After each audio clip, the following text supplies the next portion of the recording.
पेपरमाशी की जो अभी सूरत हाल है वो सही नहीं जा रही है, क्योंकि महंगाई बहुत हो गई है, क्योंकि रेट्स अभी जो फ्लेक्सिबल हो गई पेपरमाशी में, इसका मटेरियल बहुत महंगा हो गया है।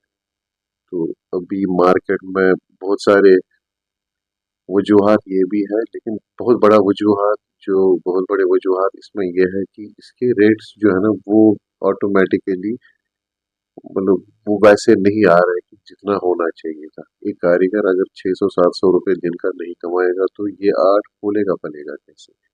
तो महंगाई का इस पे बहुत ज्यादा असर पड़ गया है।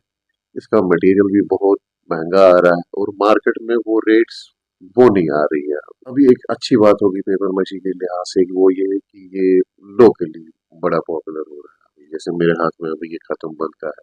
अगर ये रुझान हमारी सोसाइटी में अ, फलेगा फूलेगा ऐसे, तो इससे बहुत बड़ा असर पड़ता है। क्योंकि अभी देखिए, क्योंकि चैरिटी बिगिंस एट होम, घर से ही होती है। कि अगर देखिए, आज हम बहुत सालों पहले जब देखे थे तो ये खत्म बंद हम देखा करते थे विदाउट पेपर मैशी।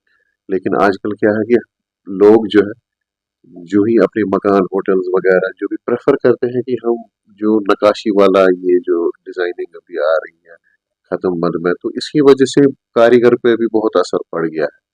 जरूरी नहीं है कि हम करके चीजें बाहर भेजें।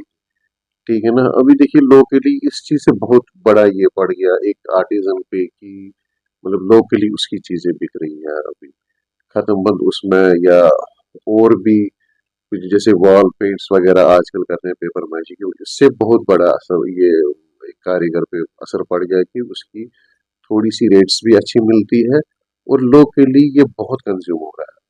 पेपर मैशी इनफैक्ट काफ़ी पहले उसकी जीआई रजिस्ट्रेशन हो चुकी थी। ये हमारे नॉन टेक्सटाइल जो कैटेगरी है उसमें वॉलनट वुड के साथ साथ दूसरा बहुत बड़ा सेक्टर है क्राफ्ट में। और हम इस पे होलोग्राम लगाते हैं। हमारे पास पीटीक्यूसीसी में फैसिलिटी मौजूद है। तमाम जो पेपर मैशी के हुनर के साथ या क्राफ्ट के साथ ताल्लुक़ रखते हैं, हम हमारी उनसे गुज़ारिश है कि अपने प्रोडक्ट की वैल्यू बढ़ाने के लिए और नई मार्केट्स को पेनिट्रेट करने के लिए वो पीटीक्यूसीसी क्राफ्ट डेवलपमेंट इंस्टीट्यूट जाएं और अपने प्रोडक्ट्स की जो है वो जीआई टेस्टिंग, वेरिफिकेशन और क्यूआर कोडिंग कराएं। इससे क्या होगा कि जो आपका बायर है उससे ये सेटिस्फैक्शन मिलेगी कि जो प्रोडक्ट वो खरीद रहा है वो जेन्युइन हैंड क्राफ्टेड प्रोडक्ट है। पेपर मैशी आपको ये जान के खुशी होगी कि जैसे मैंने पहले कहा, नॉन टेक्सटाइल कैटेगरी में सबसे बड़ा एक्सपोर्ट होने वाला भी प्रोडक्ट है। पिछले 10 सालों में कम से कम 212 करोड़ की हमने जो प्रोडक्ट्स हैं, ज़्यादातर सुवेनियर प्रोडक्ट्स होते हैं, उनको हमने बाहर की मार्केट में बेचा है।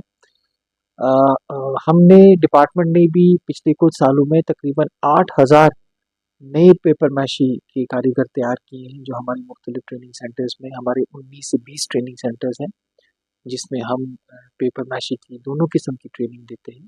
पेपर मैशी एक बहुत ही एक्सक्लूसिव क्राफ्ट है।